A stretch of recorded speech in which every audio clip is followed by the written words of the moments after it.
आ जाओ।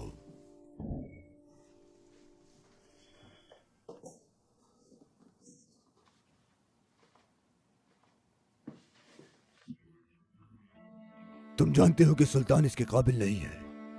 मैंने ये सुल्तान के लिए नहीं किया, आप जानते हैं। तुमने हर घोड़े को एक नाम दिया। तुम पहाड़ों से खरीद के उन्हें लेकर आए, उनकी परवरिश की। मैंने आपसे ही सीखा है। तुमने बहुत सौ को पीछे छोड़ दिया। एक बेटे ने अपने बाप के लिए किया है बाबा। बिल्कुल बेटा, बिल्कुल, तुमने सही कहा। देखो बाबा, ये मैंने आपके लिए किया है। ये मेरा फैसला था।